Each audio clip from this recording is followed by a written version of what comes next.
Hola, hola, ¿qué tal? ¿Cómo estás? Bienvenido a Directo a tu CPU por Telestar Televisión Supercable Canal 3. También estamos por la red Canal 11 en la ciudad de Huancayo y a nivel internacional por Virtual Televisión.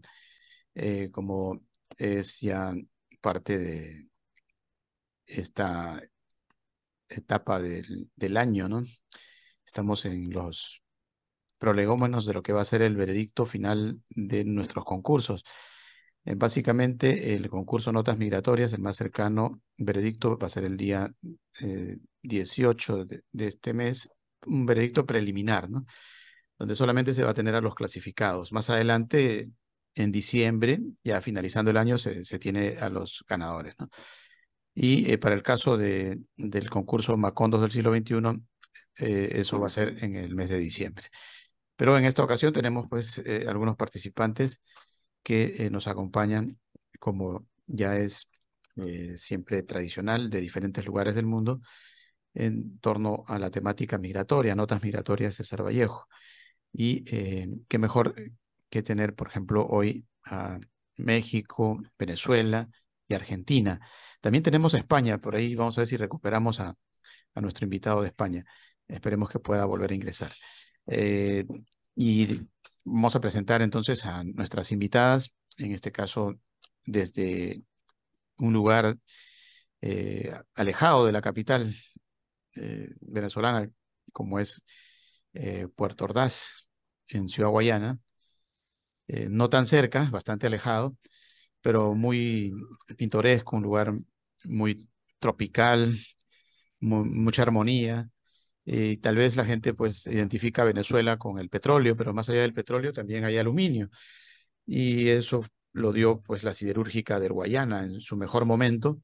Hubo bastante migración de Sudamérica en especial, ¿no? Gente de Chile, de Perú, de Ecuador, de Argentina, de diferentes países, se iban a Venezuela para ver si conseguían trabajar en la siderúrgica del Guayana y se quedaban muchos por allá aportando ingenieros, gente muy capacitada, ¿no? Que le dio un vuelco muy importante a lo que significa la producción de aluminio, por ejemplo, en esa parte de Venezuela.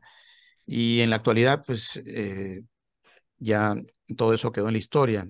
Lamentablemente las noticias que llegan en cuanto a economía y a producción venezolana, pues es bastante eh, diferente a la que teníamos hace unas décadas atrás, ¿no? Esperemos que se pueda recuperar. Pero lo más importante, las personas, los seres humanos, ¿no? Como por ejemplo nuestra invitada, que en esta oportunidad participa en Notas Migratorias, Marbella Pineda. Bienvenida, Marbella. Coméntanos un poquito tu participación desde ese lugar que nos dicen que a veces se quedan incomunicados, ¿no? Por falta de luz, de energía. Increíble, ¿no? Un lugar donde se produce energía, se quede sin energía. Eh, Gracias por participar. Bienvenida, Marbella. Bueno, gracias Jorge y bueno, un saludo afectuoso para todos los que nos acompañan en esta conversación. Sí, bueno, ¿qué más migratorio que Ciudad Guayana, que se levantó a fuerza de infinidad de inmigrantes? Te puedo decir que en sus inicios más de 48 nacionalidades nos acompañaron desde 1952 que se fundó. Y el aluminio es importante, pero te quería decir que es el hierro. El hierro es lo que define a nuestra ciudad, porque aquí se estableció la Orinoco Mining Company y luego posteriormente fue Minera Orinoco y luego Sidor, ¿verdad? Con una población de inmigrantes muy elevada. Tanto que se tuvo que comprar un barco, que es el Cristóforo Colón, para albergar a más de 2.000 trabajadores, que todos venían del exterior. Bueno, Ujú. sí, contenta de estar participando con esto de las notas migratorias. Te presento con un poema dedicado a mi hijo, que está acompañando al amigo Oscar por allá en Argentina hace Mm, 4 años. ujú. Bueno, le tocó como a muchos jóvenes venezolanos bueno, ya sabemos las circunstancias del país y bueno, tuvo que irse mi hijo. Ujú. Sí, bueno, Marbella participa con Epístola de una madre venezolana para un hijo inmigrante. Dentro de breves momentos conversamos un poco sobre tu temática que planteas y gracias, bueno, por participar, Marbella. Vamos a escuchar a Blanca Álvarez desde México. Ya Blanca ha estado participando y también está en Macondos, ¿no? Con algunas situaciones de tratar la temática de los pueblos olvidados, pero también hay olvido respecto a nuestros migrantes, ¿no? Olvido en el sentido de que se presentan a veces casos que no los conocemos, ¿no? Y son materia de precisamente de su participación, donde nos describe algunas situaciones kafkianas, como ella misma lo dice en su relato. Bienvenida, Blanca, y háblanos un poco de, ya que Marbella habló de las bondades de Ciudad Guayana, también tú de Sinacantepec. Sí, hola, buenos días. Sí, soy del Estado de México, un lugar cercano a Ciudad de México, a 2 horas de Ciudad de México. Yo vivo en una región volcánica.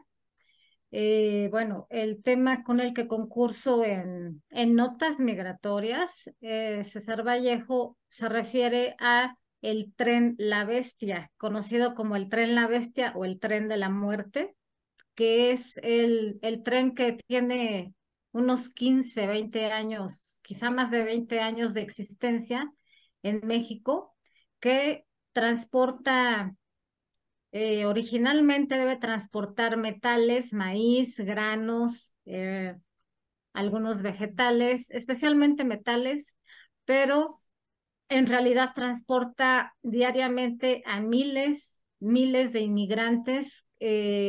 Hace 15 o 20 años eran de Centroamérica y mexicanos. Con los años se fue haciendo muy popular, muy conocido ese tren y comenzó a transportar a inmigrantes de Haití sobre todo, desde que tuvieron los terremotos. Y bueno, ahora ya hay hasta ucranianos y rusos que se suben a la bestia, ¿no? Eh, Eso es quienes van ahí, van desde luego, sobre todo jóvenes, pero también van mujeres con niños. Entonces yo hablo de toda la travesía que ocurre diariamente. Hay incluso dos rutas. Hay una ruta que se inicia cerca de Guatemala, la uno y la 2, que inauguraron hace pocos años cerca de donde yo vivo, a 2 horas y media de donde vivo, en el mismo Estado de México. Por eso me llama la atención, porque cuando uno va hacia la capital de mi estado, Toluca, pues uno ve a los migrantes que ya están para subir a ese tren que puede durar unos días o puede durar meses si es que logran llegar a Estados Unidos. De esto trata el tema tan delicado y que lleva ya unas más de 2 décadas y solo pocas personas logran el sueño americano. Eso es lo que consiste en mi temática. Bien, bien, bien, Blanquita. Luego vamos a conversar un poco más detalles al respecto. Sí. Vámonos con Alberto Fernández, que está en Madrid.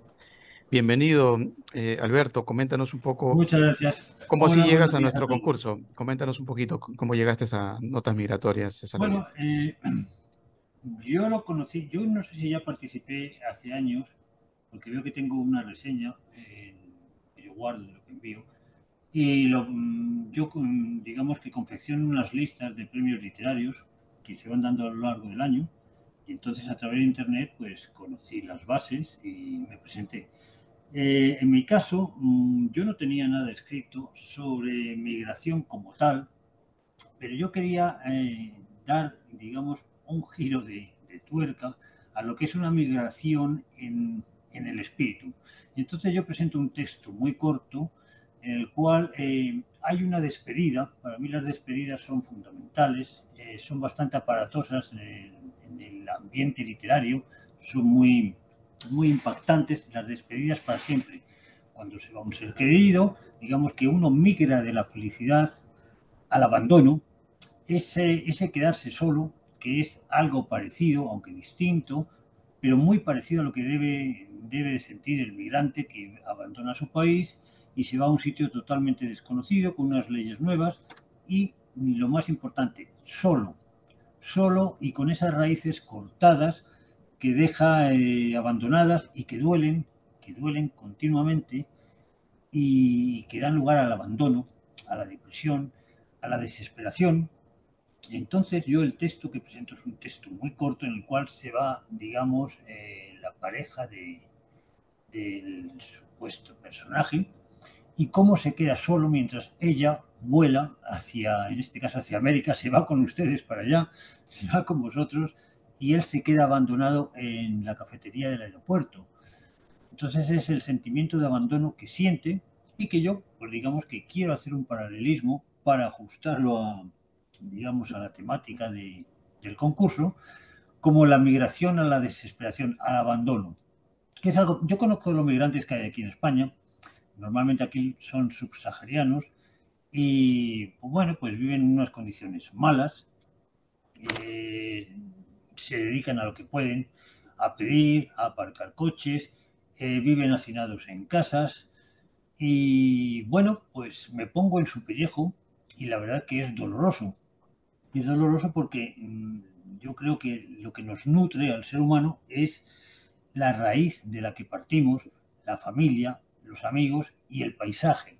Y cuando uno se va a una tierra extraña, empieza en primer lugar quizá por el idioma, luego por la cultura que es totalmente distinta y es el abandono. Para mí la palabra es abandono. El abandono que conduce a la desesperación. Entonces, en ese ángulo literario he querido perfilar el texto que he enviado. Bien, bien. Eh, También hay una que creo que es otro texto para el concurso Macondos del siglo XXI, o solamente mandaste para notas migratorias, Alberto. No, yo no sé si algún año mandé para los Macondos, pero no. Este año lo que he enviado es para el tema de la migración. Ah, perfecto. Ya está bien. Ah, Bueno, luego eh, seguimos tocando un poco más de aspectos que tú nos puedes aportar sí. desde Europa, que como tú mismo lo reflejas, pues no es ajeno también a esta temática migratoria. Al Ajá. contrario, hay situaciones un poco más atroces incluso en torno a esta temática. Pues sí, Vamos porque con, aquí está el tema del idioma, además. sí, es más complicado incluso. Sí, bueno, vámonos con Oscar Llanes. Oscar Llanes está en Argentina, eh, en la provincia de Buenos Aires, y también él participa con su aspiración suspensa en la aldea, ¿no? Eh, Coméntanos un poco sobre tu temática y cómo así llegas al concurso. Oscar, bienvenido. Hola, gracias. Bueno, mira, el- creo que fue por una nota en el diario, en página 12, que anunciaban el concurso, y con eso eh, tomé nota y nada, decidí concursar. Eh, eh, mm, en eso que ustedes dicen que está desdoblado el concurso, por un lado la cuestión de historia y por otro lado la pandemia con dos del 21. Nada, yo soy nieto de inmigrantes, creo que somos todos inmigrantes. Creo que el hombre es migrante desde que dio su primer paso como tal, como hombre. Y más allá del dolor y de la esperanza que conjuga el hecho migratorio, eh, considero que respecto a a los macondos actuales, mm, hay una actitud que debemos tener en cuenta de celebrar el, el estar vivos y de dar un paso más allá.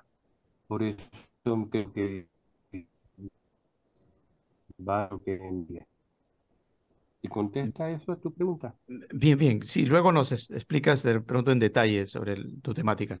Vámonos ahorita con Mm. Marbella, precisamente Marbella, para que nos dé unas cuantas, de repente, pinceladas de lo que significa, por ejemplo, lo que pienso es indeleble, dice ella, pero lo que escribo se diluye con el llanto inagotable, ¿no? O sea, hay una situación bastante fuerte en el mensaje, claro, porque se lo dedica a su hijo, ¿no? Y hay el desgarro de madre, Y también hay consejos, nada de andar de vago, dice, ¿no? Le dice al hijo, pero tampoco tan forzado como una yunta, ¿no? Porque a veces la sobrecarga de los trabajos en el exterior, pues son diferentes, ¿no?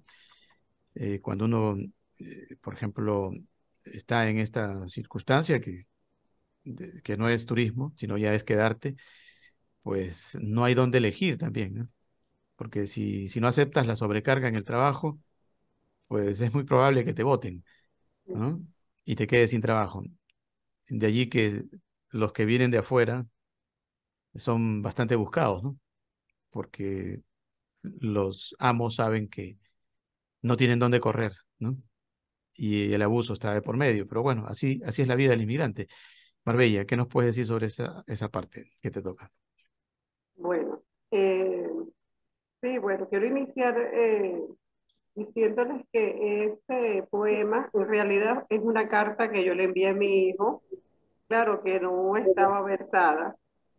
Eh, Quise reflejar la angustia de los que se quedan, creo que lo dijo Alberto, ese otro lado, porque mucha gente tiene, bueno, infinidad de historias que contar de su travesía tanto para el traslado como una vez establecido, pero yo quise contar la angustia de una madre que estuve en duelo, bueno, prácticamente un mes antes, muy doloroso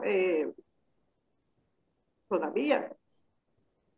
La semana anterior y lo reflejo ahí, comienzo diciendo lo del lápiz, rompí no sé cuántos lápices, ¿verdad? Tuve que recurrir a bolígrafo para iniciar de nuevo.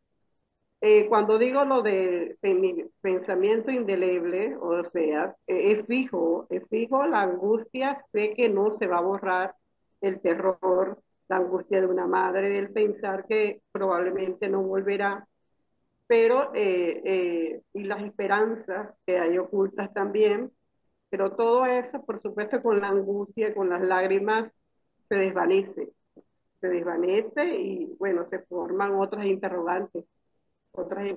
Entonces opto por darle, bueno, una serie de consejos basados en todo lo que es los valores y toda la tradición familiar por lo menos de nuestro hogar. Pero sí quería aclarar que en realidad es una carta, no sé si tendré la oportunidad de enseñar la original para contrastar con lo que traté de hacer con este mensaje, de decirle a la gente cómo queda una madre, cómo quedan los que están en ese otro lado, con la situación cuando se va algún familiar. De hecho, inmediatamente, después que mi hijo se fue, hice un breve poema que se llama Estadísticas. Estadísticas porque yo dije, bueno, mi hijo se convirtió en una estadística más. Sí, Ujú, fíjate, se los voy a nombrar porque es muy corto, ¿no? Coloco así. Éxodo en un principio, migración ahora. Ya, digo, éxodo en un principio, migración, ahora diáspora. Formas partes de ello, ahora eres un número. Pero qué nombre reciben a los que en aquella parada, solos, afligidos, con ojos húmedos, queriendo correr tras esa oleada, antes éramos muchos, pero desde que te fuiste solo soy uno. ujú. Y Entonces, eso lo hice inmediatamente cuando se fue, tenía que desahogarme. claro, claro. ¿Es el único hijo que tienes o tienes más hijos? Varón, como dice mamá, el casal, la hembra y el varón. Ujú. Afortunadamente mi hija, bueno, Está contigo. decidió acompañarme porque es fuerte. Ujú. Ella era en principio la que planteó irse del país. Él no lo tenía planteado, pero una vez regresando de trotar, lo asaltaron al frente de la casa y eso fue el detonante. Dijo, me voy, mamá. Lamentablemente lo tengo que hacer. Y bueno, Mm. Bueno, bueno. Eh, es parte de la narrativa basada en cosas de la vida real, ¿no?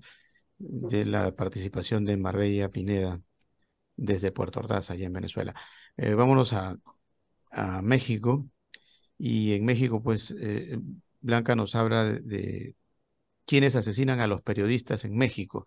Sería bueno que nos expliques un poco sobre esas interrogantes que tú planteas y de alguna manera las respondes en tu narrativa, Blanca.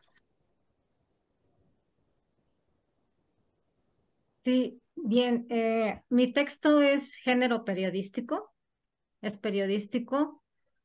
Eh, el eje conductor, como mencioné, es la discriminación hacia migrantes centroamericanos y sudamericanos, bueno, ya hasta europeos, pero sobre todo centroamericanos y mexicanos, en su cruce por todo México para llegar a Estados Unidos. Ese es el tema central de este texto de investigación. Es una investigación periodística que yo he realizado desde hace varios años porque, como dije, la ruta número 2 del tren sale del Estado de México, donde yo vivo. Entonces, cuando abordamos autobuses, taxis, siempre se acercan ellos caminando en los cruceros, piden dinero, pues percibimos su olor, que todo lo que les pasa, narran un poco de por qué llegaron a México, por qué ya lograron estar cerca de la primera parada del tren para llegar a Estados Unidos, solo que hay dos trenes y estos dos llegan hasta cierta parte del norte del país. De ahí, como sabemos, tienen que cruzar el río Bravo nadando, lo cual es muy difícil porque ya están ahí los norteamericanos, o tienen que buscar lo que se llama polleros o coyotes, que son gente que traslada a personas en camionetas ilegales, en camiones ilegales. Entonces, yo entrevisté a diferentes personas, más la historia individual de un amigo salvadoreño que se fue en 2005. Ahí hay una parte narrativa poética también. Se fue en 2005 y sí quiero decir que en los años 90 y 2000 sí era un tanto factible lograr el sueño americano porque había mucho menor inseguridad, mucho menor narcotráfico en México, mucho menor delincuencia en todas las formas mexicanas, de modo que la gente podía lograr ese sueño americano. Entonces, quienes viven actualmente como ya residentes mexicanos es porque ya tienen de entre 15 y 20 y tantos años allá en Estados Unidos y ya pues ya hasta saben inglés o sí ya saben inglés, ya tienen empleos que como muchos sabemos, cuando llegan a Estados Unidos comienzan como lavaplatos, meseros, eh, escalan a recepcionistas, a telefonistas, conforme avanzan con el inglés y se casan con una norteamericana, norteamericano que generalmente no son blancos, sino son también inmigrantes, inmigrantes que pueden haber venido de Lituania, de Europa Oriental o de Italia, pero que ellos ya están de Argentina, por ejemplo, que ya han sido residentes con mayor tiempo. Entonces, es la estrategia de mexicanos y centroamericanos hacer eso. Es un camino muy largo, pero como yo dije, llevamos aquí décadas viéndolos porque necesariamente tienen que cruzar a 2 horas de donde yo vivo. Entonces, eso pues, es un problema cada vez más grave. Y desde que existe la guerra entre Ucrania y Rusia, pues hay cada vez más. Sabemos también que ahora hay caravanas, y esto muchos son venezolanos, ¿no? Pero los venezolanos no suben mucho por el Tren de la Bestia. Ellos prefieren venir caminando, caminando, caminando por miles y se ha visto desde hace algunos meses cómo logran llegar por cientos, cientos, cientos diariamente hasta la barrera que está contra Estados Unidos. México los deja pasar. Si van en caravanas, los deja pasar si son venezolanos. Es algo muy curioso. México no trata igual. Y ahí está un tema de fondo, que es el racismo, y que yo hablo de eso. El tema de fondo es que ni el personal de la bestia, ni los narcotraficantes, ni los delincuentes, ni el gobierno, ni los propios ciudadanos mexicanos tratan igual a un haitiano que a un salvadoreño, y eso que son centroamericanos, que a un venezolano, y que a un ucraniano, un lituano, un polaco. Entonces, hay todavía como un contrato de blancura implícito dentro de mi país, de blancura y también político. ¿Qué país pesa más? Por ejemplo, a los haitianos los encarcelan, les hacen cosas muy horribles en México, porque Haití no tiene el peso que, por ejemplo, ahorita Ucrania tiene en México. La embajada de Ucrania en México hace muchísima presión y la embajada rusa hace muchísima presión para que se trate bien a su gente. Les digo nada más que se casó el año pasado un ucraniano y una rusa en Tijuana. Les hicieron una fiesta con mariachis. Y eso lo digo en el texto, por ejemplo, ¿no? Mientras que en otro lugar de México estaban encarcelando a haitianos y a cubanos que eran médicos, que eran abogados, que traían sus documentos, les hicieron perder la identidad, separar vidas, perder niños. En el río Piedras Negras igual los dejaban a que se hundieran. Entonces, hay una cuestión de racismo de fondo, que es lo que yo toco en este texto periodístico y que nos concierne mucho a los mexicanos en general. Ujú. Eh, pero no nos especificaste quiénes asesinan a los periodistas. ¿A Básicamente, quiénes ajá, asesinan a los periodistas? Que sí, bueno, los periodistas son uno de los actores principales, eje, ujú, como tú dices, eje de todo el texto. ¿Quiénes los asesinan? Desde luego es un asunto anónimo, pero a la vez un secreto a voces. Los asesinan los gobiernos en turno. Pueden ser de gobiernos de derecha, de izquierda, de centro, eso no importa. Es quien gobierna en turno y quienes tienen las licencias para manejar el tren, el propio tren, no los maquinistas, los conductores. Bueno, los conductores los asesinan al usar la velocidad, es también otra estrategia, ¿no? Para que se caigan, queden lisiados, bueno, sino los dueños, los empresarios dueños, que una parte es el gobierno siempre, pero hay concesionarios que son mexicanos y otros norteamericanos. ¿Y quiénes más los asesinan? Los asesinan hacia el norte los narcotraficantes, los asesinan los militares en cada gobierno en turno y ya muy, cuando son las últimas paradas del tren, suben pues entre militares mexicanos y norteamericanos. Aquí sí tengo que decir lo que en resumen son militares, policías, delincuentes, narcotraficantes de ambos países, de México y de Estados Unidos. ujú. Ellos los asesinan, los ciudadanos no. Los ciudadanos, bueno, muchos ayudan, hay muchas organizaciones que son cristianas, católicas, hay una en Veracruz muy conocida de mujeres llamadas las patronas que han recibido reconocimientos internacionales muy importantes porque dan comida cada que pasan los trenes diariamente, cientos y cientos de kilos de arroz, frijol, litros de agua.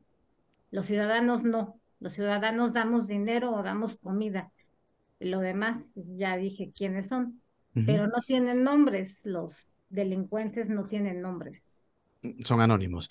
Bien, Sí. a pesar de que a Voz Populi se sabe quiénes son y no se puede hacer nada contra eso porque es un poder invisible. Bien, gracias, Blanca. Luego seguimos tocando algunas partes más de tu temática. Vamos a preguntarle a Alberto Fernández allá en España. Él, en lo corto que es su texto, pues nos refiere algo directo, ¿no? No sé si como hacer una referencia simbólica a todo lo que es el sonido latinoamericano hacia Europa, y habla de un tango callejero. Un tango callejero que suena a mi izquierda, dice, ¿no? Y tiene que ver con Argentina, tiene que ver con Bueno, esa circunstancia atroz que acontece de puede repente ser, en puede Sudamérica. ser un tango o puede ser, digamos, la llamada de el recuerdo de lo que uno era, de donde uno viene. Entonces suena un tango, es alusivo a tantos argentinos, por ejemplo, en este caso que era un tango, a tantos argentinos que hay por aquí, pues que se ganan la vida pues con un pequeño espectáculo callejero, con un baile. A veces se ve en una calle, pues bueno, se pone una pareja a bailar y se les echan unas monedas. Entonces, digamos que esto es tocar un poco la fibra de donde uno viene y lo que uno quiere representar, digamos, para no sentirse solo, por lo menos acudir a esas imágenes del recuerdo de lo que uno fue. Porque yo creo que cuando uno migra, deja de ser, se convierte en otro. Una persona sin apoyos, una persona que está sola, aunque triunfe, yo creo que siempre estará sola. Necesita el alimento de la raíz. Y es lo que pierde el migrante, ya sea porque huye de una guerra, porque huya del hambre. Aunque a veces la verdad es que huye del hambre y se mete en una situación peor, que es el hambre, la mala vida y encima el abandono de la raíz que lo alimentaba. Entonces, digamos que el tango, he puesto un tango, podría haber puesto otra cosa, de un país ajeno al mío, en el cual, pues bueno, uno ve cómo, en este caso, el nacional de aquí, europeo, ve al emigrante cómo se agarra para no perderse, para seguir constatando la cultura de la que viene, seguir constatando quién es y seguir alimentándose de alguna manera, aunque un poco estricta, muy resumida, alimentar la raíz y mantener su bandera en alto, la bandera de su identidad. Eso puede representar el tango. Pero vamos, podría ser un tango como podría ser cualquier otra historia. Aquí tenemos muchos hispanoamericanos, además de los subsaharianos, y bueno, digamos que los hispanoamericanos aquí viven algo mejor por cuestión del idioma, por cuestión de que tenemos lazos comunes, un pasado común, entonces tenemos más raíces. Pero cuando una persona viene, por ejemplo, ahora que está el tema de Ucrania y viene aquí, es un ser perdido, o sea, tiene poca salida. Y enfrentarse al callejón sin salida es muy duro. Cuando lo vivimos literariamente, yo soy partidario de que el dolor es bello en literatura. Lo único que es solamente en literatura. Cuando se padece es cruel, es muy cruel. Y, y sinceramente admiro a esta gente que se mantiene aquí totalmente sola y que mira un mundo distinto como pidiéndole amparo, y ese mundo distinto generalmente o en su mayoría mira para otro lado. No se hace cargo porque no lo ha palpado en su propia carne. ¿Mm? Claro, es parte del drama, ¿no? De Ajá, estar fuera de tu patria sí, y sí. con el dolor a cuestas. Sí, Pero pero yo creo que como tú ama dices, mucho, tiene su belleza, pero su belleza para el que lo lee, literariamente. para el que lo Sí, lee nada más. sí, a todos nos gusta cuando leemos el impacto, la Sí. despedida, el tren que parte para siempre, se lleva al ser que no vamos a volver a ver y todavía le sujetamos las manos. Eso es horrible, pero literariamente es bello. Mm. Incluso en la cinematografía también Sí, sí, sí. apreciamos el dolor, Mm. por ejemplo, entre sonrisas desde tiempos de la aparición del cine con Charles Ajá, Chaplin, ¿no? ajá, Y nos conmovemos, pero si literalmente estuviéramos en los zapatos de Chaplin, pues claro. seguramente que no lo permitiríamos, ¿no? Queríamos morirnos, Claro, seguramente. claro. Es muy fácil apreciar la belleza de lejos. ¿M? Mm. Es Una difícil, pantalla. es difícil estar ahí dentro. Bien, luego seguimos tocando alguna pincelada más, Ajá. Alberto. Vámonos con Oscar. A propósito de que Alberto hablaba del tango callejero que suena a la izquierda allá en Argentina. ¿Tú crees eso, Alberto? O Oscar, ¿qué nos puedes decir? Ya que, por ejemplo, nos hablas de que el tiempo parecía correr más veloz por debajo o por arriba en el lugar que nos describes. Oscar. Bueno, mira, el- respecto al tango, no sé qué decir, música y me gusta mucho y es parte de nuestra supuesta identidad, siempre en trance de, de alcanzar una superidentidad. Pero me llamó la atención escuchándolos a ustedes ¿Cómo ha sido limitatorio de nuestro mundo? Mm. Se le cortó la señal a Oscar. Hay problemas, a veces suele suceder a nivel de internet, vamos a ver si lo recuperamos, pero es parte de las limitaciones que a veces acontecen, ¿no? En las transmisiones vía la autopista de la información e Y internet. me A ver, Oscar, ¿te parece escuchamos? atroz la columna de migrantes que vive en Alicante. ¿Me escuchas? Sí, ¿O sí, te puedo con dificultad, escuchar pero te escuchamos. ahora? A ver, intenta seguir, te escuchamos. Por- A ver, se está Bueno, entrecortando. que Ujú. Lástima que no te escuchamos, Oscar. ¿Hay algo que está impidiendo de que la señal llegue con nitidez? Bueno, a esperar que recuperes tu señal. Eh, con Marbella. Marbella, que decíamos que ella pues está en una especie de epístola, ¿no? Hacia su hijo. Y el único hijo, ¿no? Felizmente que la hija se quedó con ella allá acompañándola, ¿no? En el dolor, porque ese dolor es imposible de esquivarlo en Marbella, ¿no? Eh, Le recomiendas muchas cosas a tu hijo en la carta, ¿no? Y todas tienen que ver con que sepa comportarse, sepa no doblegarse, ¿no? Ante las cosas desagradables que se le puedan presentar, ¿no? Y a veces también hacemos un enaltecimiento, por ejemplo, del patriotismo. Acá dice que resalte el grandioso tricolor y las siderales estrellas juntas. Y a veces cuando conversamos con otros participantes decían ellos, oye, pero esto de las divisiones de los países son simplemente líneas imaginarias. Al final todos somos iguales, ¿no?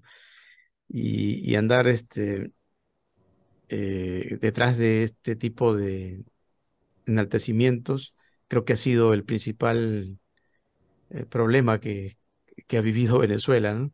Porque con esos saludos a la bandera se ha engañado a todo el mundo, ¿no?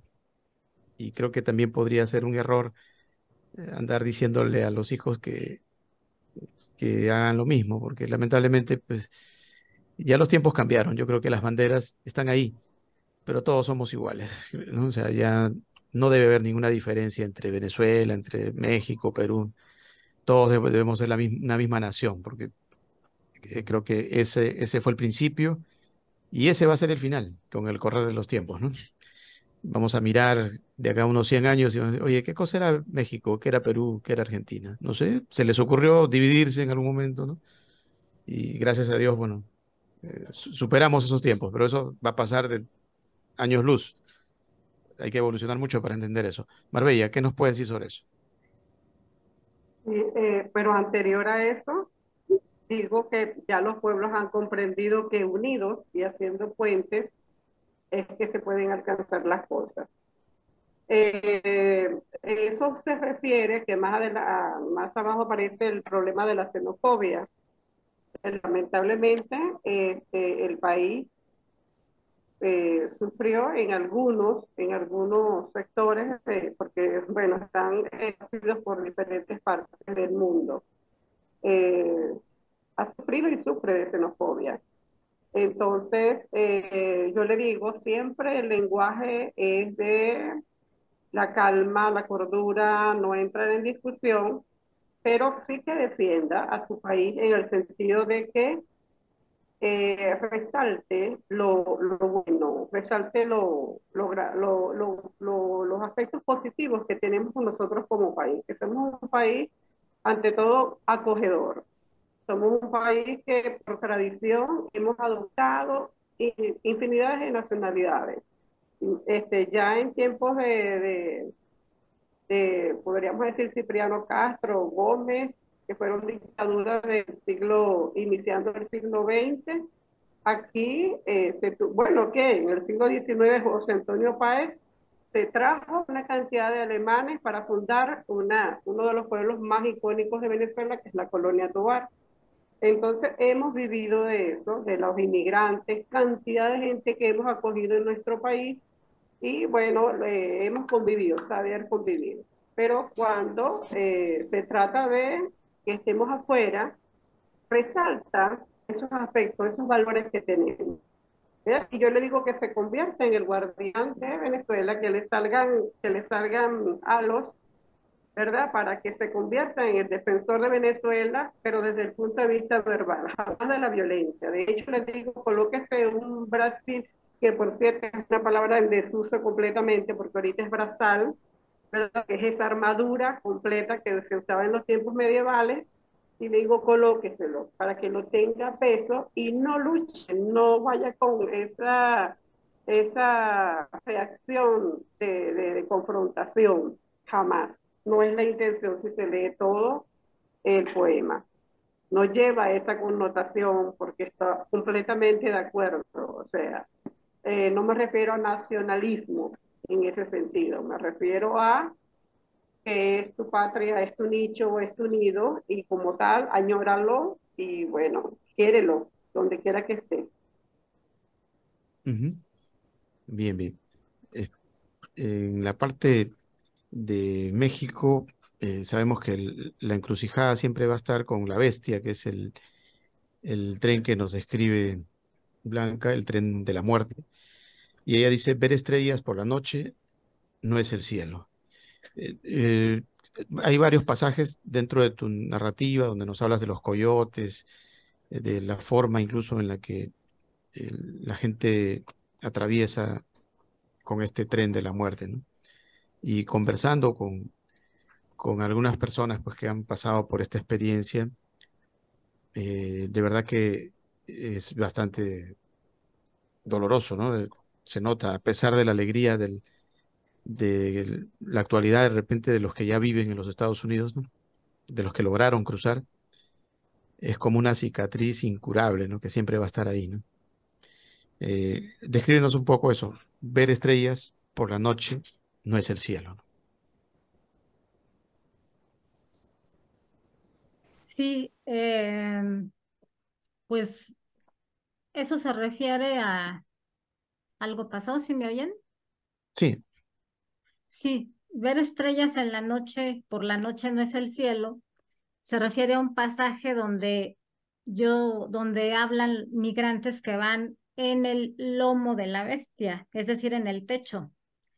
Eh, en el techo de la bestia hay que estar muy pegado al techo, o sea, quedarse como si fuera una tumba, un muerto, porque las ramas de los árboles, ya sea de la selva, los de la selva, raspan la cara, lastiman el cuerpo y dejan lisiadas a las personas. Dentro de los vagones ocurren muchas cosas, violaciones, extorsiones, robo de alimentos dentro de los vagones. La zona VIP es el techo de la bestia, porque además es el techo porque ahí pueden evitar ese tipo de violaciones y además saltar a lo que encuentren, sea desierto, sea una selva con mangos en Tabasco, lo que haya. Pero tienen que padecer, contrario a quienes van dentro del vagón, padecer todos los contrastes climáticos que hay en México. Y esa frase la dice un personaje porque dice, ver estrellas por la noche no es el cielo, son las estrellas que mi cerebro ve de que ya le da vueltas de no haber comido y de estar escuchando tanto el ruido de las ramas, esquivar el ruido de las ramas solo moviéndose de los árboles, porque como va a mucha velocidad el tren, pues hay gente que puede quedar eh, cortada del cuerpo por los árboles, por la velocidad.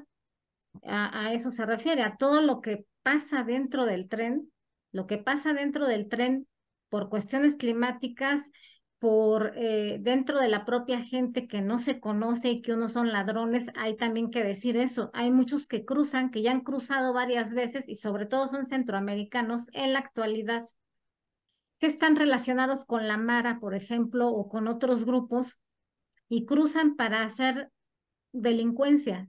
Entonces ellos no tienen la finalidad de ir hacia Estados Unidos, sino de delinquir dentro del país, de extorsionar a quienes sí llevan unos cuantos dólares para cruzar. O sea, es decir, dentro de la bestia se encuentra todo tipo de gente. Los que aún van con la idea del American Way of Life y quienes van pues a robar, y a eso agregamos a los ladrones mexicanos. Entonces, la extorsión es una figura también un tanto difícil de reconocer, más allá de las instituciones militares, policíacas, la delincuencia organizada en pequeño, como se dice, ciudadanos mexicanos o centroamericanos, ahí no se sabe a qué se va a exponer una persona. Y hay también otra cuestión que se ha hecho un vicio. Centroamericanos que la viven muy mal en sus países, pero en verdad muy mal, y que encuentran en México un modo de vida. Quedan lisiados a veces en su primero, segundo o tercer intento y a partir de ahí se quedan dentro de centros de migración para refugiados, donde les dan alimento, donde tienen un lugar más seguro que si estuvieran en Honduras o en El Salvador, por ejemplo.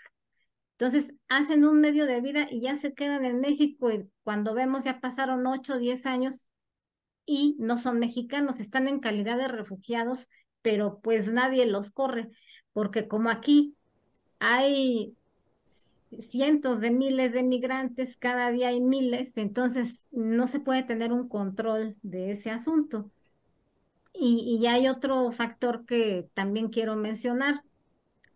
Hay otro tipo de migrantes, pero son la gente de clase media alta que está viajando hacia España, hacia Francia, hacia Europa, particularmente España, por la relación tan cercana que tenemos México y España. Hay mucha gente que tiene aquí sus negocios, sus empresas de ropa, de textiles, en fin, y están migrando, sea a Estados Unidos, pero no por ningún tren ni nada, sino como empresarios o hacia España. Cada vez hay más y más ciudadanos mexicanos ya que se convierten en españoles, porque también por esto, por la extorsión que ya va más allá de la bestia y porque un problema que tenemos en México, y yo siempre lo comento, es que un mexicano puede desconfiar de otro mexicano en cualquier momento y en cualquier circunstancia y lugar. Y esto se ve a nivel político, porque tenemos lugares donde gobierna la derecha, donde gobierna la izquierda, hay elecciones continuamente y no se sabe qué partido va a quedar, se cambia la gente de partidos políticos.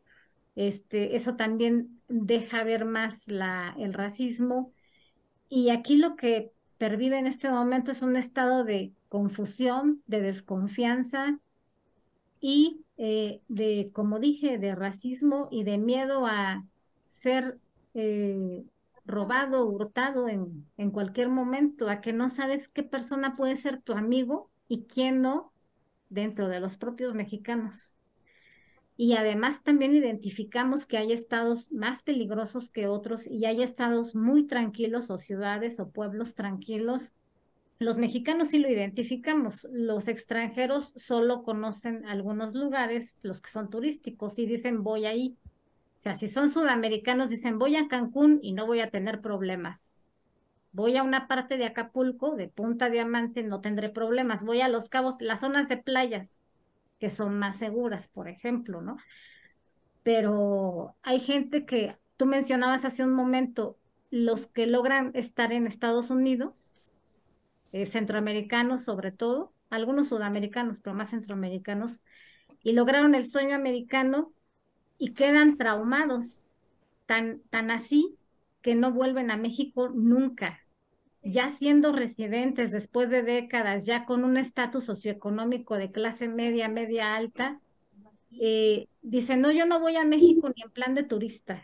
porque no soportaría recordar todo lo que viví, aun cuando ya soy otra persona, ya tengo una nacionalidad norteamericana o canadiense, pero hay gente que jamás puede volver.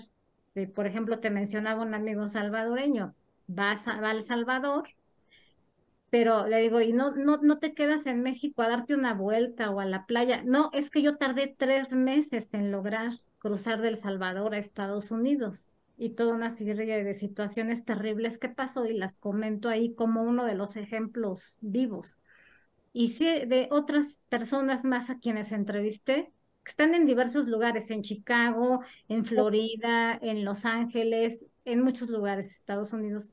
No vuelven a México ni siquiera a visitar, por más ganas que tengan de conocer nuestras playas o nuestra ciudad colonial o Chichen Itza, que aquí tengo una pirámide de Chichen Itza bonita. No, se quedan con las ganas porque el miedo es superior y jamás se quita. Como tú dices, es una cicatriz sumamente profunda, como lo que nos pasa a los ciudadanos mexicanos, el estado que te digo de desconfianza de todo el mundo y más ahorita en contextos electorales, estamos aún más en situación de peligro, también por una cosa más que digo, y por último ahorita en este bloque, es que eh, tenemos temor de que nuestro presidente López Obrador es muy allegado a Rusia. En el desfile del 15 de septiembre, que es el Día Nacional Patriótico, desfilaron rusos. Es un desfile militar y desfilaron rusos y fue muy criticado. ¿Qué carajos tenían que y él es muy simpatizante de Vladimir Putin, aun cuando nuestras relaciones económicas, académicas, deportivas mayormente son con nuestro vecino Estados Unidos. Pero también existe ese miedo. El año próximo tendremos elecciones nacionales.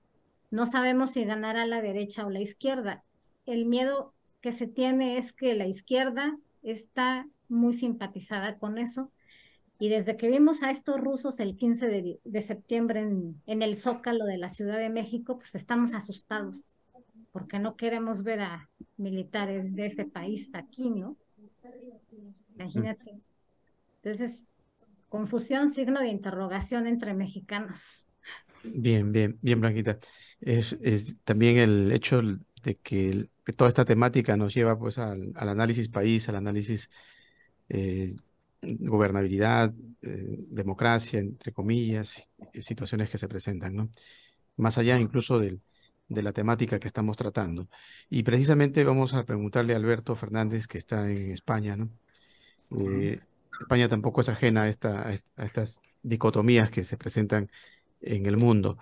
Pero aquí nos hacen llegar el texto también que tiene fecha 17 de abril de Alberto Fernández hacia Macondos del siglo XXI, y donde él habla de la chica de las estrellas. Parece que Alberto Fernández, más allá de su seriedad, también es un Casanova o, o espectador de Casanovas, ¿no? Háblanos un poco sobre la chica de las estrellas allá en Fontanilla, Alberto.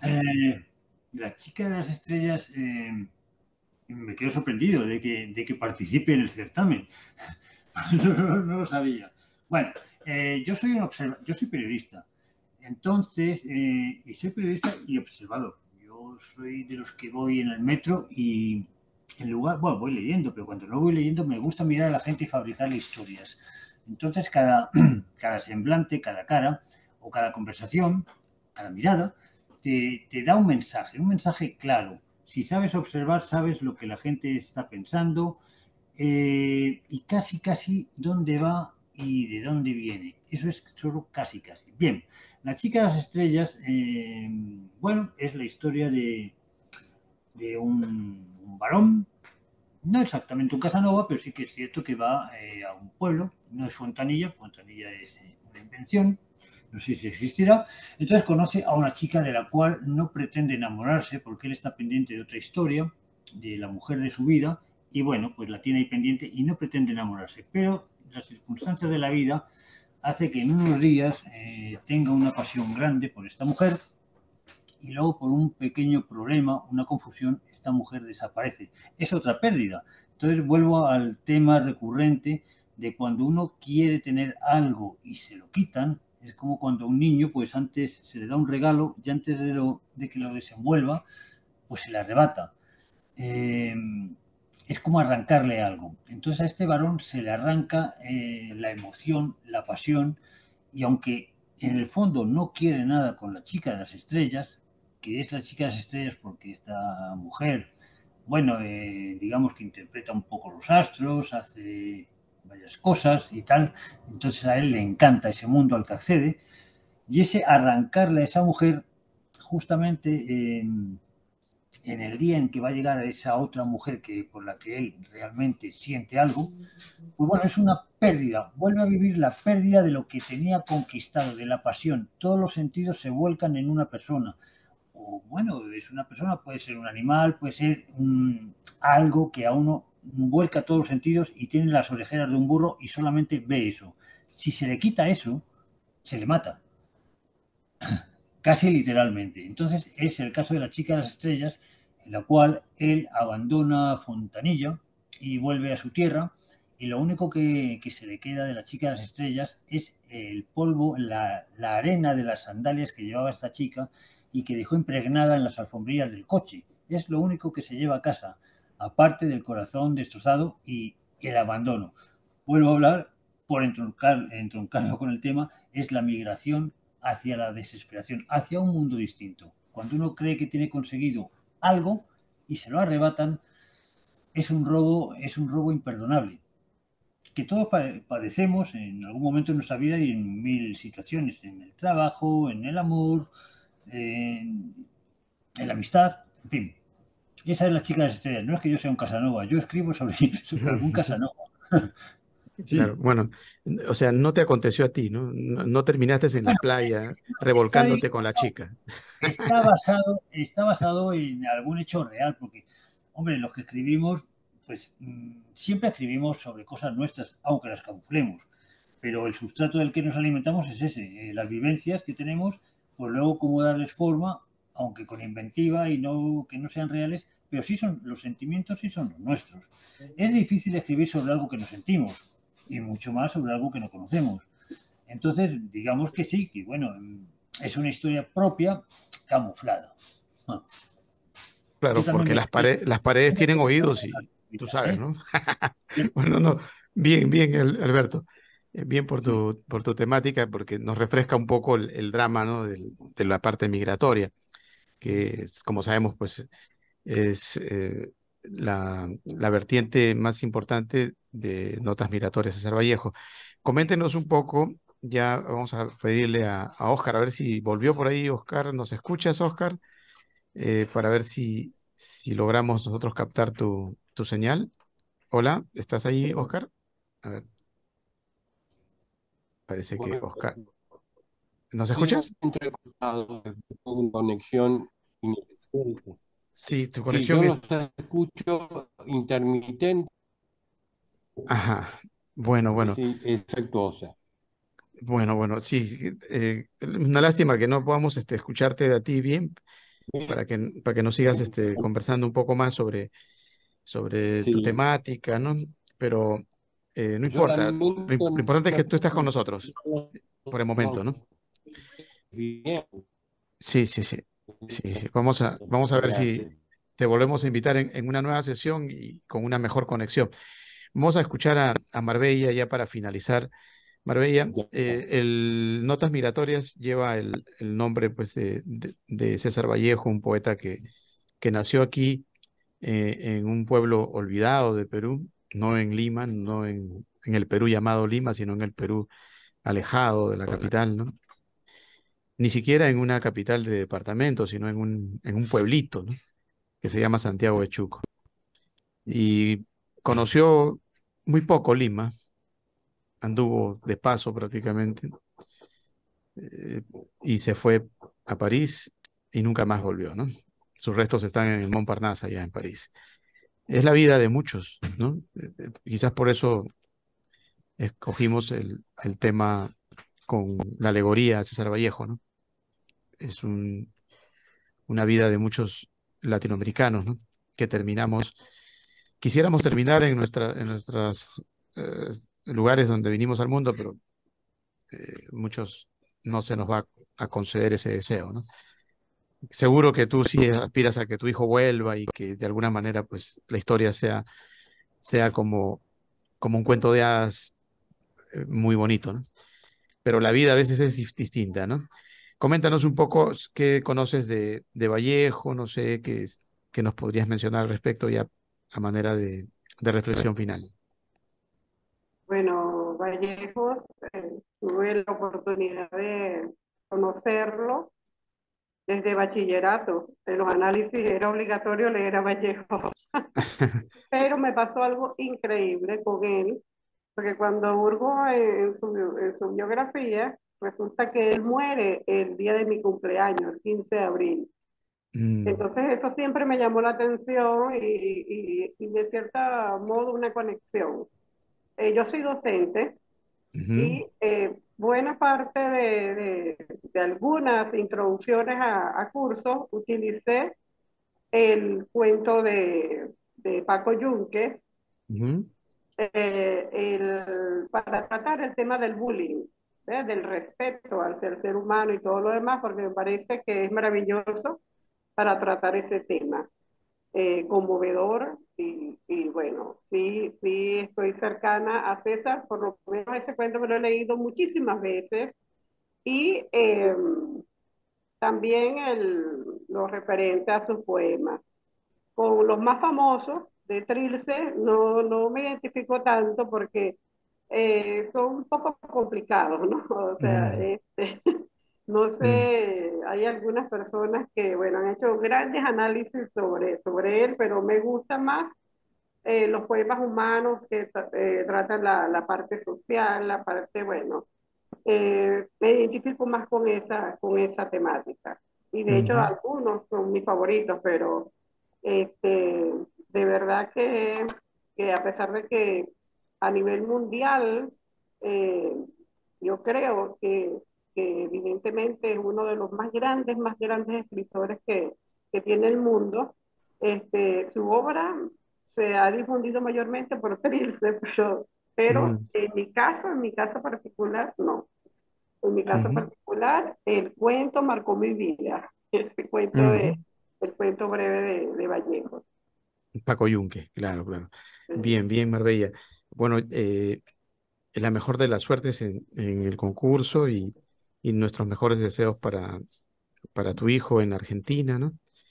Y que siempre estés contemplándolo con la esperanza de que va a volver o que tú vas a ir para allá a visitarlo y van a consolidarse, pues, una experiencia de vida muy importante, porque a veces los muchachos también necesitan este tipo de vicisitud, ¿no? Porque cuando los tenemos muy cerca, a veces es difícil de que maduren rápido, ¿no? Quizás tu hijo pues va a acelerar su proceso y se va a convertir en un gran muchacho allá en la Argentina, un gran país también, ¿no? O sea, amén. creo que está en buenas manos. Y gracias por participar, Marbella, ¿eh? Gracias, Jorge, y a todos los que No, nos acompañaron. gracias. Vamos con Blanquita. Blanquita, tus reflexiones finales, que creo que tienen que coincidir con tus conclusiones, ¿no? Ahí tú pones en tu trabajo conclusiones. ¿Cuáles serían las conclusiones a las que tú llegas, al margen de lo que ya presentaste, ¿no? Porque cada día que pasa, siempre hay una noticia más que se le suma a los dramas que tú describes en tu narrativa, ¿no? Si tú enciendes ahorita el noticiero, es probable que por ahí alguien esté diciendo, mira, pasó tal cosa en Tijuana, ¿no? O en determinado lugar relacionado con el Arién, con el tren de la muerte, no sé. ¿Cuál sería tu conclusión reflexiva a manera de cierre ya, Blanca? Sí, bueno, por un lado yo refiero que los gobiernos de México, gobierno federal y gobiernos estatales por donde cruza el tren, en las dos rutas, tendrían que estar comunicados. Cada gobernante implicado en estos lugares tendría que estar comunicado, lograr la transparencia. No quiero sonar como un discurso politiquero, ¿no? De falsedad, pero tendría que, hay una falta de comunicación, de trabajo en equipo, independientemente de si gobiernan la derecha o la izquierda de un lugar a otro, para supervisar supervisar el tren. Esa es una opción, supervisarlo a modo de quien viaja, no se puede disminuir la extorsión y también, y por lo tanto, la corrupción interna del país. Esa es una. Otra es que hay que revisar más las fronteras, sobre todo la de Guatemala, y evitar los dobles discursos, porque en Guatemala los guatemaltecos lucran mucho en el río Suchiate. En el río Suchiate hacen balsas con neumáticos enormes y cobran en dólares para trasladar a la gente. La frontera con Guatemala está un tanto olvidada por México. México está tan concentrado por la presión de Estados Unidos, todo lo que ocurre en esa gran frontera que es mitad o una gran parte urbana y otra parte pues, es la del río. Y ahí están concentrados los narcotraficantes más importantes en el norte, que por lo tanto, y además pues, cruza todo el país, esa frontera, ¿no? A la inversa, la frontera con Guatemala es pequeñita, entonces no se hace mucho caso del río Suchiate, que es por donde entra toda la mayor parte de la gente. Otros llegan por el Golfo de México, estilo los cubanos que en lugar de desviarse hacia Florida, o allá se meten por el Golfo de México, ¿no? Entonces hacen cualquiera. Ellos ya encontraron una nueva ruta, o sea, suben a la Bestia, pero cuando la Bestia está a la mitad, llegaron por Veracruz o por Tabasco y ya se suben. Entonces, ese tipo de control es el que hay que tener. Esa es una. La otra es que México, si quiere utilizar ese tren, que a mi parecer no es necesario para transportar metales, maíz y otras cosas, sabemos que cada vez hay más sistemas avanzados. Por ejemplo, México es un gran exportador de atún y de camarón. Atún, camarón, guayaba, aguacate, alimentos perecederos. Esos se transportan en barco. Los principales consumidores son Estados Unidos y Canadá, lógicamente, con nuestro Tratado de Libre Comercio. México es el país que produce atún por excelencia, guayaba, papa y otras cosas, sobre todo mariscos y pescados. Estos se van por barcos. Entonces, eso mismo por barcos se podría llevar a los metales y se puede llevar al maíz y a las habas y a otros productos. De modo que el tren de la muerte no tendría razón de existir ya en estos tiempos. No tendría razón. La verdadera razón, y ahí está el doble discurso del gobierno, y lo que yo propongo es que o se supervise el tren o se elimine, se deje de existir, se cancelen las vías, se cancele todo eso, porque realmente el gobierno lo que sabe es que está transportando a gente, está dejando salir a la gente. ¿Para qué? Para que ya en Estados Unidos le avientan la bolita a Estados Unidos y ya esté bola. Si los quieres deportar, si los quieres encarcelar, ya es tu problema. Entre más lejos queden de México, mejor, ¿no? El problema es que un porcentaje muy alto sí se queda en México, como ya lo dije, y hace su vida aquí de autoempleo, de subempleo, de holgazanería dentro de los centros de migración, o sí ayudando, en fin, hay muchas situaciones. Entonces esa es una de las conclusiones, eso, o supervisar o erradicarlo del tren. Otra conclusión es que debería haber programas para educar más a los mexicanos en términos de tolerancia, de evitar la discriminación entre connacionales, ¿sí? Y eso parece que los gobiernos de izquierda están tomándolo un poco en cuenta. Ellos sí están pensando ya en eso de evitar la exclusión que viene desde los españoles, de si eres blanco, si eres de origen español, aunque aquí también hay un problema porque el presidente López Obrador no quiere a los españoles porque trajeron la blancura y trajeron el catolicismo. Entonces, ahí hay un problema que tampoco está resuelto por cuestiones, pero está casado con una mujer blanca de apellido alemán, Müller. No sabemos esas contradicciones y tienen el gobierno a gente libanesa, ¿no? Estuvo Ebrard, ahora está Claudia Sheinbaum, que es judía. Entonces, no comprendemos esas contradicciones que existen desde gobiernos municipales hasta el nacional. Y creo que es eso, falta mucha educación que no se imparte a ningún nivel de estudiantil, educación para evitar la xenofobia, el racismo, la discriminación. Y como decía, muchos empresarios de estatus media alta se van del país también porque no entienden que también ellos ya son producto del racismo, ¿no? También hay un racismo a la inversa Ujú, ahora.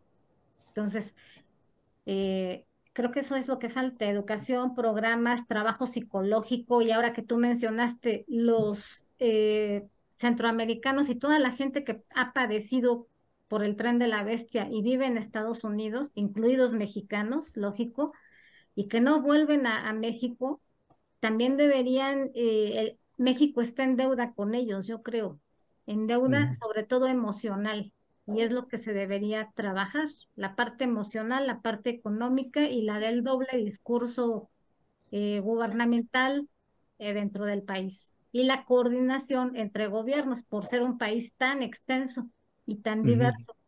Eso es lo que considero, Bien, lo que menciono. bien, Blanca. A Blanca no le preguntamos mucho sobre Vallejo porque ella ya ha participado Sí, tiene varios trabajos referentes a César Vallejo, ¿no? bueno, No solamente lo has leído, sino lo trabajas constantemente, ¿no? sí, y hay una cosa que sí quiero mencionar, las cartas de Vallejo. Las cartas de Vallejo es un libro muy grande, iba a ir ahorita por él, está por aquí.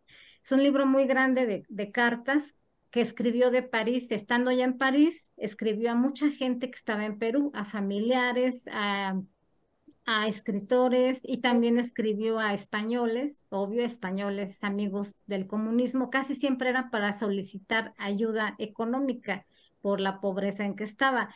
Ese tipo de cartas a mí también me sirvieron en el caso de este texto porque son periodísticas. O sea, como sabemos, César Vallejo era un escritor completísimo.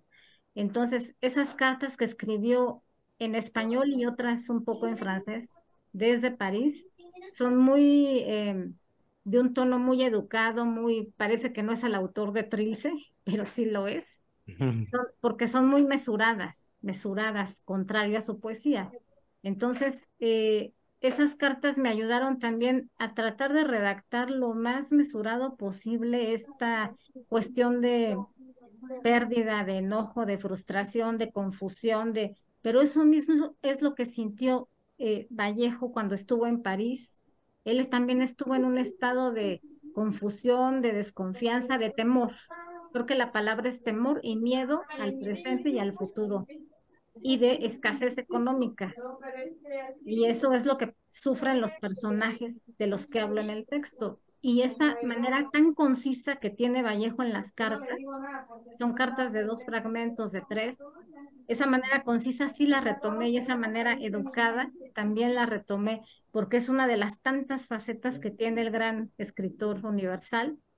Eso sí ujú. lo retomo por lo mismo de que estudio a César Vallejo. Ahí está Bien, en las cartas. bien, bien. Gracias, Blanquita, por Muchas el gracias. aleccionamiento. Vámonos con Alberto. Alberto, desde España, ¿qué nos puedes decir de Vallejo ya para terminar nuestra plática de hoy relacionada con notas migratorias? Pues es que lamentablemente no, digamos, no me quiero meter en un charco porque a César Vallejo yo no le conozco como lo decís vosotros, entonces no puedo dar una opinión concreta sobre César Vallejo, lamentablemente.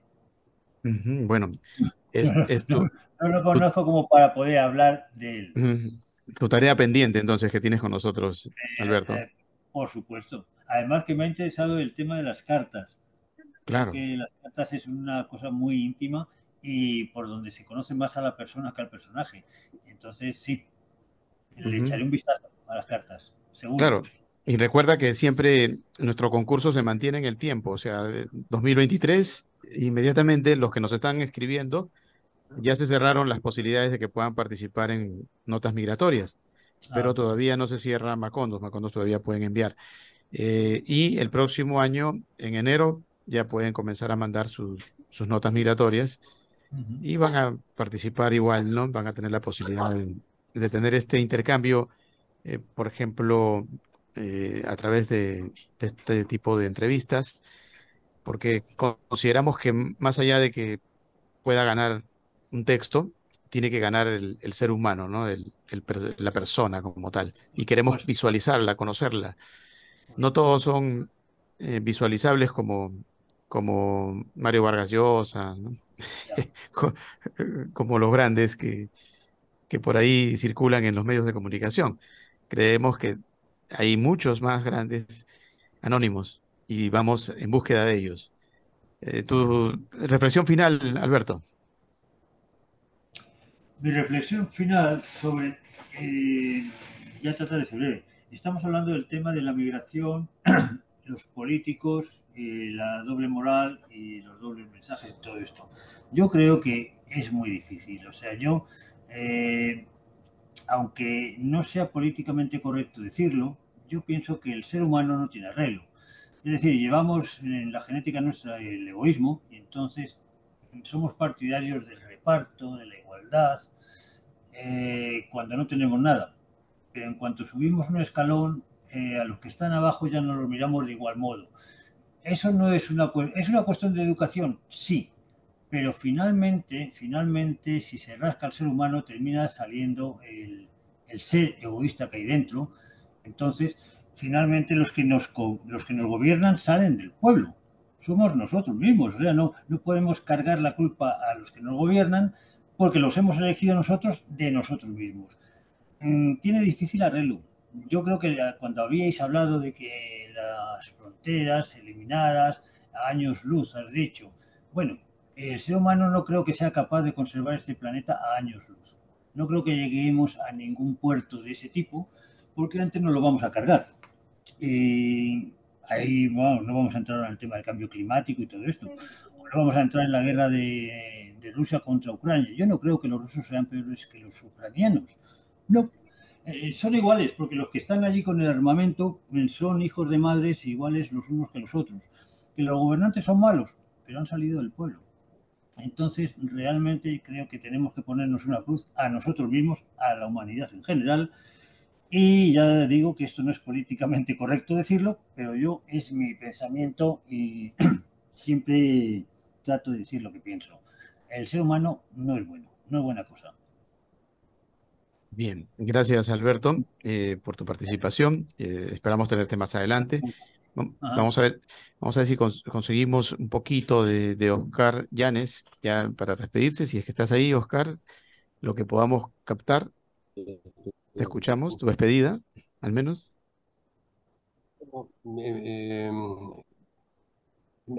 Les agradezco mucho eh, la conversación.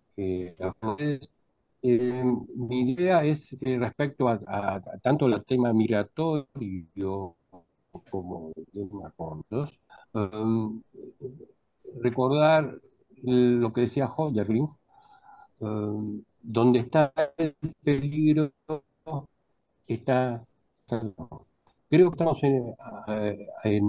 al borde de un misterio y de una resolución, una especie de epifanía, donde debemos estar a la altura de lo humano y más allá incluso de lo humano, y más otro estadio de existencia. Ujú, Y recordar lo que decía Vallejo justamente, sino del dolor del lenguaje directo del león.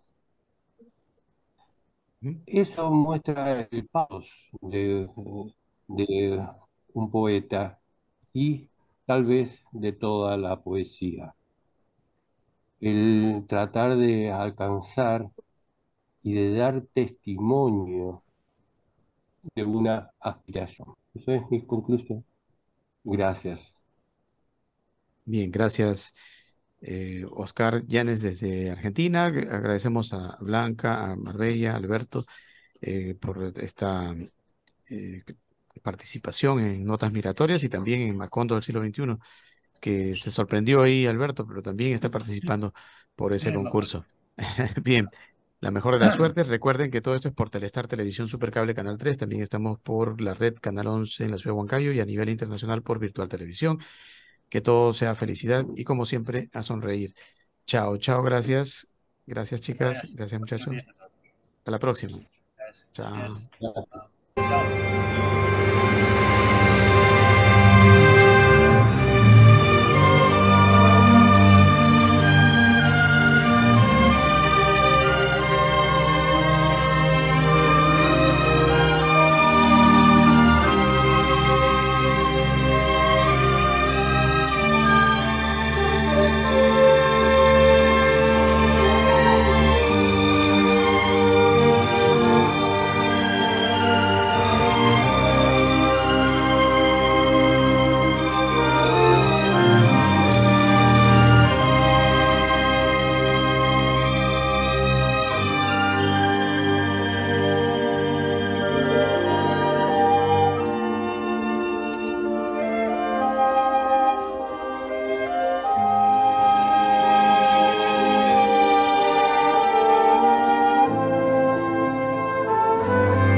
Grupo Ortiz te ofrece en un solo lugar todo lo que tú quieres encontrar. Consorcio Computelectronic Plaza SAC, donde encontrarás de todo para tu computadora, laptop, tablets, además venta y accesorios para celulares. Gimnasio Fitness Planet SAC, con máquinas modernas de última generación para mantenerte en forma. Baño Sauna Spa Aruba SAC. Contamos con cámaras secas, cámaras de vapor, duchas españolas y más. Tu cuerpo y mente merecen relajarse. Cancha sintética Las Terrazas de Ortiz SRL, para que practiques tu deporte favorito. Atención las 24 horas. Grupo Ortiz, te esperamos en la avenida Nicolás Ayón 15498 AT.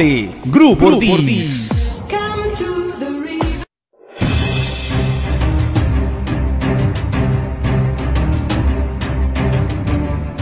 Porque ahora ya no existen fronteras y gracias a la tecnología podemos estar más cerca. Y para ello tenemos una nueva alternativa televisiva, directo a tu CPU, con el periodista Jorge Carrión. Un programa especial con invitados internacionales desde todos los rincones del mundo. Ahora en las pantallas de Telestar Televisión Canal 3 Lima Supercable. No se lo pierda.